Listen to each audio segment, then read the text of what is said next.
चर्चा ये है कि आज मार्को रूबियो जो है वो इस समय जब अब आप और हम ये सब सेशन सुन रहे हैं, डिस्कस कर रहे हैं, गल्फ देशों की यात्रा पर आए हुए हैं और सभी जीसीसी कंट्रीज के 6 की 6 विदेश मंत्रियों से बैठकर बतियाने लग रहे हैं कि सुनिए, बहुत अच्छे पार्टनर रहे आप हमारे, बढ़िया युद्ध किए आप हमारे साथ, चिंता मत करिए, आपको बचाने की जिम्मेदारी हम लिए हैं, जल्दी ही बचाएंगे। और बताने का प्रयास किए कि सुनिए, ईरान से जब हम डील किए ना तो इस बात का ध्यान रखें कि आपका कोई अहित ना हो, आपके लिए स्ट्रेट ऑफ हॉर्मुज खुलवा दिए हैं।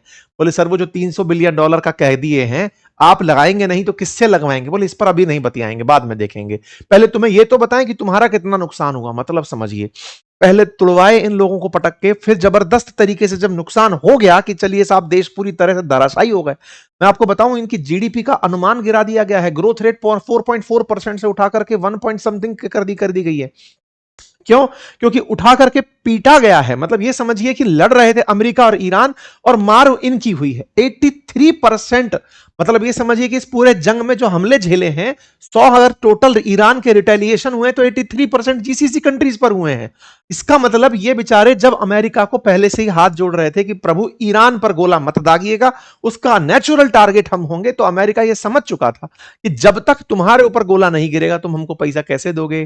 ट्रंप जब पिछली बार आए थे तो ट्रिलियंस ऑफ डॉलर साफ करके यहां से लेकर गए थे सुरक्षा के नाम पर, लेकिन सुरक्षा तब भी नहीं दिए थे। बोले अभी तुम्हें लग रहा है कि तुम चंदा दे रहे हो, सही में रियलाइज हम ये कराएंगे कि हम तुम्हारे लिए कितने जरूरी हैं। तो आइए आज हम आपको मार्को रूबियो की यूएई यात्रा के बारे में बताते हैं, बहरेन यात्रा के बारे में बताते हैं, कुवैत यात्रा के बारे में बताते हैं, सबसे मुलाकातों के बारे में बताते हैं। मायने निकालिए, क्योंकि चर्चा इसी बात की है कि सुनिए, हमने शांति कर दी है, सब बढ़िया तो लग रहा है, जो थोड़ी दिन पहले जो पिटाई कुटाई चल रही थी अब शांति सही लग रही है, हम करवा दिए हैं एग्रीमेंट। ये मार्को रूबियो हैं, यूएई में उतरे हैं, आते ही साहब इन्होंने मुलाकात की, रूबियो का ग्रैंड वेलकम हुआ। ग्रैंड वेलकम हुआ तो इस चक्कर में आज हमारी चर्चा क्यों खास हो जाती है, क्योंकि ये जितने भी देश आप देख रहे हैं इन सबको ईरान की थ्रेट जो थी उसका भी जिक्र आज के सेशन में हम कर रहे हैं। तो फिलहाल की बात करते हैं तो चर्चा निकल कर आती है कि जब हमले हुए तो सबसे ज्यादा हमले किन देशों पर हुए, तो बोले गल्फ देशों पर। 83% हमले टोटल जो रिटेलिएशन में ईरान ने किए, वो 17% इजराइल पर थे, बाकी 83% जीसीसी देशों पर थे। ये जितने भी Qatar, Bahrain, Saudi, UAE, Oman, Kuwait, इन सब देशों पर हुए थे। ठीक है, इतना ही नहीं, इनका सबसे जरूरी जो पैसा कमाने का साधन है, या तो वो तेल की बिक्री है या टूरिज्म है। तेल की बिक्री को रोक दिया स्ट्रेट ऑफ हॉर्मुज को रोक करके, और टूरिज्म को रोक दिया गोला बरसा करके। इससे इन्हें जो नुकसान हुआ उसका आंकड़ा देखो, प्रतिदिन 17 मिलियन बैरल तेल जाना स्ट्रेट ऑफ हॉर्मुज से रुक गया।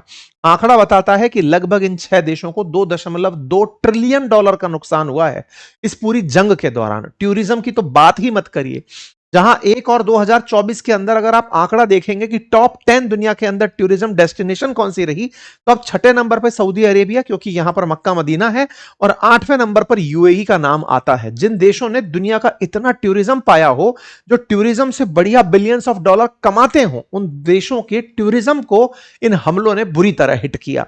इसके चलते टूरिज्म पूरी तरह से धराशायी हुआ। आप सोचिए कि यूएई की जीडीपी में 10.6% केवल टूरिज्म का योगदान है।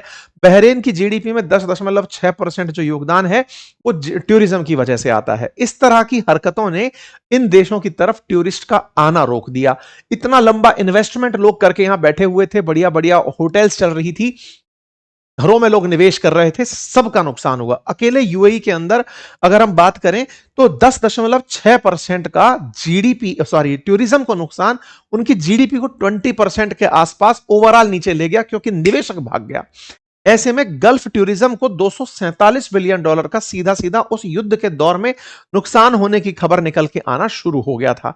मतलब कुल मिलाकर आप यह समझिए कि इस जंग ने इन देशों को बहुत नुकसान पहुंचाया।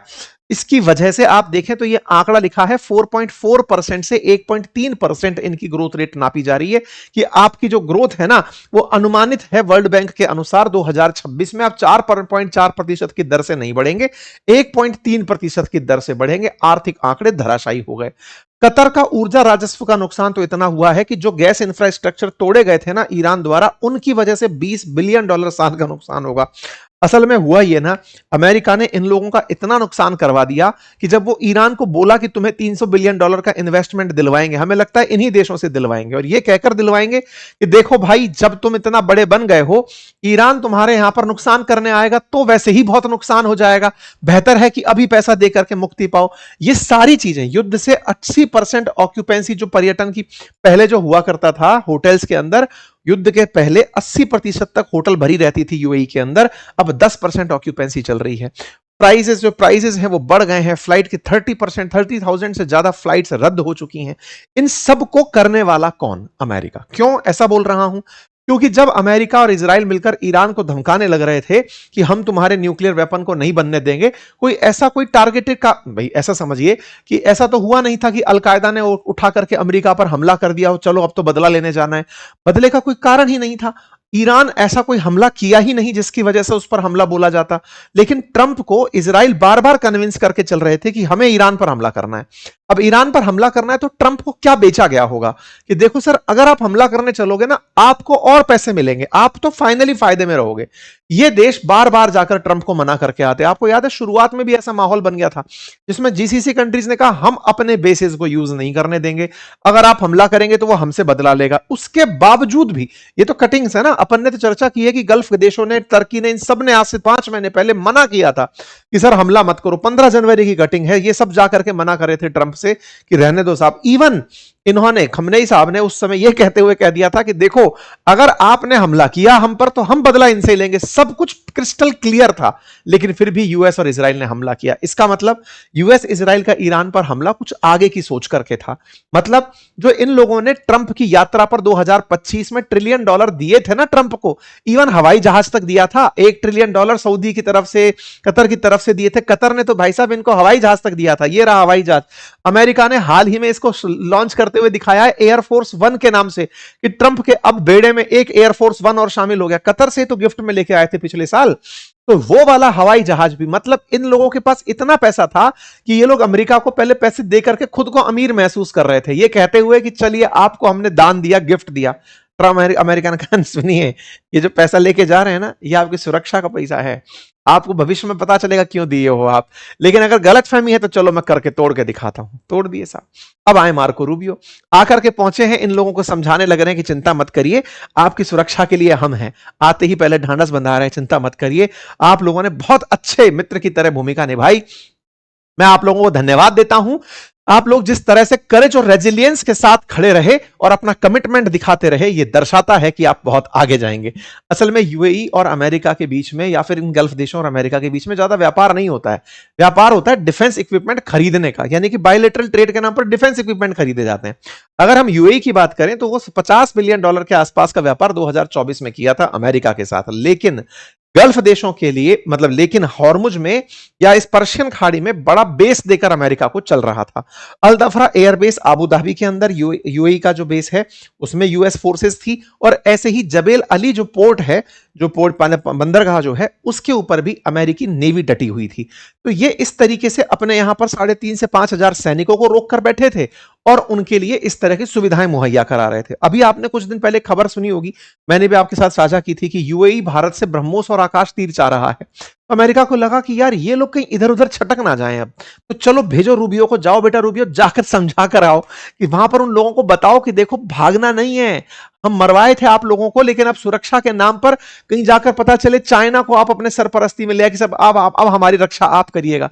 इस प्रकार से मार्को रूबियो को भेजा गया है कि जाओ शाबाशी दो कि बहुत बढ़िया युद्ध लड़े आप हमारे साथ, और अब हम आपके लिए आ गए हैं। कुल मिलाकर के जिस तरह से यूएई डाइवर्सिफाई कर रहा है चीजों को, कहीं ना कहीं अमेरिका को लग रहा है कि ये हाथ से सरक तो नहीं जाएंगे, हम बिसात बिछाए कहीं और तो इस मैदान पर नहीं खेल जाएगा। खैर, एक मैं आंकड़ा आपके सामने रखता हूं जिसे आपको निश्चित ही नोटिस करना चाहिए। असल मायने में 2021 से 25 के दौरान दुनिया के अंदर जो कुल हथियारों की बिक्री हुई ना, उसका 42% हिस्सा केवल अमेरिका के पास था। मतलब दुनिया में जितने वेपन बेचे गए, सबसे ज्यादा हिस्सा किसने बेचा दुनिया में? अमेरिका ने बेचा। 42% वर्ल्ड के अंदर टोटल जो एक्सपोर्ट था उसका। उसके बाद France, Russia, Germany, China, Italy, इनके नाम आते हैं। लेकिन खरीदारों में अगर आप ढूंढेंगे तो सऊदी अरब का नाम सबसे ऊपर आएगा, और आप देख पाएंगे कि अमेरिका हथियारों का व्यापार करता कैसे है। देखो, सऊदी को डर बिठा रखा है ईरान का, जापान को डर बिठा रखा है नॉर्थ कोरिया का। इस तरह से अगर आप उठाकर टॉप 10 कंट्रीज देखें, सबको अमेरिका ने किसी ना किसी का डर दिखा करके हथियार बेचे हैं। डर घटने का आंकड़ा कैसे आया? सिपरी की रिपोर्ट में, स्टॉकहोम इंस्टीट्यूट पीस रिसर्च की रिपोर्ट में क्या आया कि 2016-20 की तुलना में, 16 से 20 की तुलना में 21 से 25 के बीच में मिडिल ईस्ट देशों ने 13% कम हथियार खरीदे थे। मतलब ये जो आंकड़ा आपके सामने है, ये भी तुलनात्मक रूप से बीते 5 साल की तुलना में कम था। तो बोले तुम्हारी इतने दिमाग में शांति कहां से छा गई? मैं तुम्हें सिखाता हूं युद्ध क्या होता है। और फिर भाई साहब 13% डिक्लाइन का नतीजा यह हुआ कि इन पर युद्ध थोप दिया गया। और आज परिणाम यह है कि ये जो गल्फ के देश हैं, ये उठाकर अमेरिका से हथियार खरीदने के लिए तैयार खड़े हैं। 54% तक केवल अमेरिका से खरीद रहे हैं। मतलब इस स्ट्रेटेजी को पूरी तरह से अगर देखा जाए तो इजराइल भी हथियार अमेरिका से खरीद रहा था, गल्फ भी हथियार अमेरिका से खरीद रहे थे, और दुनिया में अकेला 42% वेपन एक्सपोर्ट अमेरिका कर रहा था। तो ट्रंप बेवकूफ नहीं थे, उन्होंने बढ़िया से देख लिया, पैसा है आपके पास, पहले प्यार से लेंगे और फिर जबरदस्ती लेंगे, और वो लेकर के यहां से बढ़िया पैसे गए। यहां से निकले साहब रूबियो, आकर दूसरे देश में पहुंचे, कुवैत में एंट्री होती है। यहां पर भी साहब जाकर श्रद्धांजलि देते हैं कि चलो आपके यहां पर जो लोग मरे उनके लिए हमारी सांत्वना सहानुभूति है। व्यापार ज्यादा नहीं है, कुछ बिलियन डॉलर का, 7.8 बिलियन डॉलर के आसपास का व्यापार है। लेकिन कुवैत में अमेरिकी सेना के जो बेसिस हैं उसमें कम से कम 13,500 अमेरिकी सैनिक रहते हैं। आप पूछेंगे वो यहां क्या कर रहे हैं? इन लोगों को यह बता रखा है बिल्कुल वैसे ही जैसे कि पहले वेलेस्ली की इंडिया के अंदर संधियां हुआ करती थी बहुत से राजाओं के साथ, सहायता संधि के नाम पर, कि दूसरा राजा आप पर हमला करेगा तो हमारी सेना आपको बचाएगी।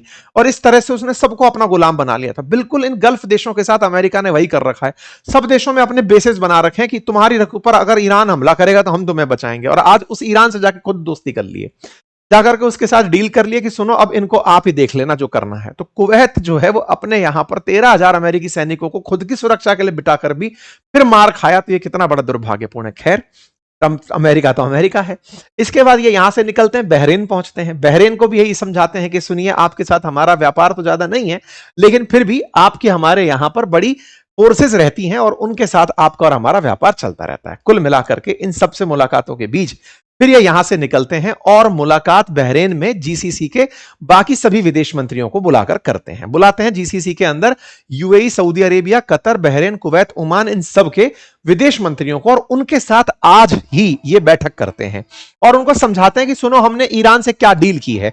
इन सब ने पूछा कि सर अब तो हमला नहीं होगा। अरे नहीं, हमने साफ कह दिया है, स्टेट ऑफ हॉर्मुज किसी की बपौती नहीं है, खुला रहना चाहिए। बोले सर वो ओमान तो राजी था ईरान के साथ। बोले नहीं नहीं, वो हमारा ही साथ है, सब कुछ हमारे साथ है। इन सब के साथ बातचीत होती है। रूबियो सब देशों को भरोसा दिलाते हैं कि ईरान अब आप लोगों को नहीं मारेगा, हमने उसके साथ एग्रीमेंट कर लिया है। रूबियो बकायदा इन सब देशों में शांति की बात भरते हैं, डरिए नहीं, हमने ईरान से आप लोगों की सुरक्षा के लिए बात कर ली है, आप सभी लोग बहुत अच्छे हैं। रूबियो के इन सवालों के जवाब से देखकर यह साफ लग गया था कि अमेरिका ने इन देशों को ईरान के सामने बहुत छोटा कर दिया है। इतना छोटा कि ये देश अब भविष्य में निश्चित ही अपने भविष्य को लेकर के दूसरे राजा की तलाश में रहेंगे। अगर ट्रंप की नजर में G2 कंट्रीज में चाइना एक बड़ी ताकत बन रहा है, तो निश्चित ही ये देश अपनी सुरक्षा में चाइना का रुख करते हुए देखे जा सकते हैं।